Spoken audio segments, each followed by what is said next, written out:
Ai de las Alas nagbahagi ng cryptic post patungkol sa mga narcissist ilang linggo matapos isiwalat na hiwalay na sa asawa. Si Ai de las Alas, isang kilalang aktres at komedyante mula sa Pilipinas, ay nagbigay ng matinding reaksyon sa social media matapos mag-post ng isang misteryosong quote card sa kanyang Instagram page.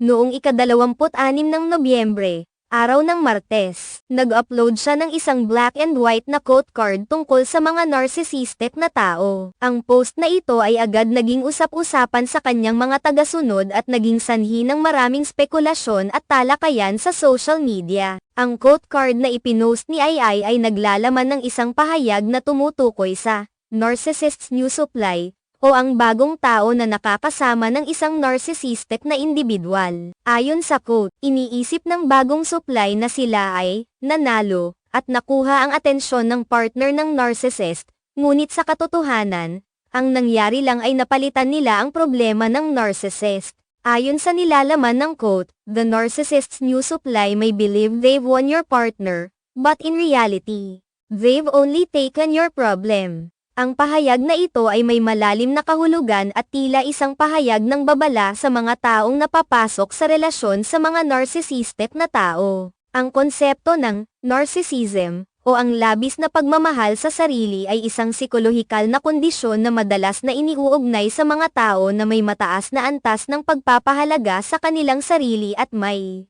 kakulangan sa empatiya para sa iba. Sa kasong ito, ang new supply ay tumutukoy sa bagong tao na nakakasama ng isang narcissist matapos nilang mabaygo o matapos nilang magtapos ang isang relasyon. Sa maraming pagkakataon, ang bagong partner ay nagiging bahagi ng isang siklo kung saan ginagamit lang sila ng narcissist upang palitan ang mga naunang relasyon na hindi nakapaki-pakinabang para sa kanya. Dahil sa kanyang pahayag, marami ang nag-isip kung ito ay may kaugnayan sa kanyang personal na buhay, lalo na't kilala si Ai sa kanyang mga pagbabalik loob at mga kwento ng relasyon sa nakaraan. May mga nagtanong kung ang post ay tungkol sa kanyang sariling karanasan sa relasyon, bagamat hindi ito tiyak. Gayunpaman, ang mga ganitong pahayag ay tila nakakapagbigay ng mensahe na maaari ring maglingkod bilang gabay para sa mga tao na kasalukuyang nahaharap sa mga komplikadong relasyon na may narcissistic na katangian.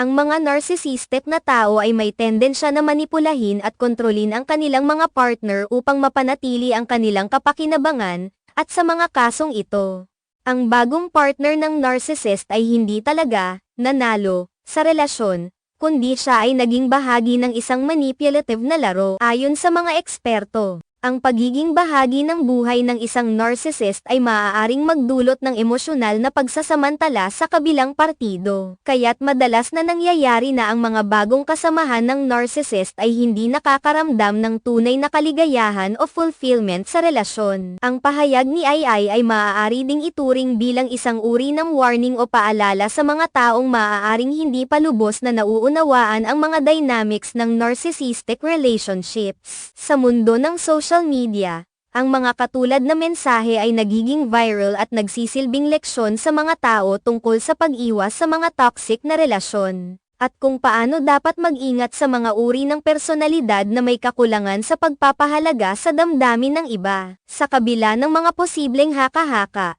isang bagay ang tiyak, ang post ni Ai de las Alas ay nagbigay ng pansin at nagpasimula ng mga seryosong pagninilay-nilay tungkol sa mga relasyon. Lalo na sa mga kaso kung saan ang isang tao ay nananatili sa isang maling relasyon dahil sa pagpapaniwala ng narcissist na sila ay tunay na mahal. Sa mga ganitong pagkakataon, mahalaga ang pagpapahalaga sa sarili at ang kakayahan na magtakda ng mga hangganan upang hindi maging biktima ng mga manipulasyon at pagmamanipula ng mga narcissistic na tao. Sa huli, ang simpleng quote card ay nagbigay daan sa isang mas malalim na pagninilay sa mga relasyon at sa mga manipulative na laro ng narcissist. Hindi lang si Ai ang nagbibigay ng ganitong mensahe, kundi pati na rin ang mga taong nagnanais na magbukas ng mga mata ng iba tungkol sa tunay na halaga ng pagmamahal, respeto, at pag-unawa sa mga relasyon.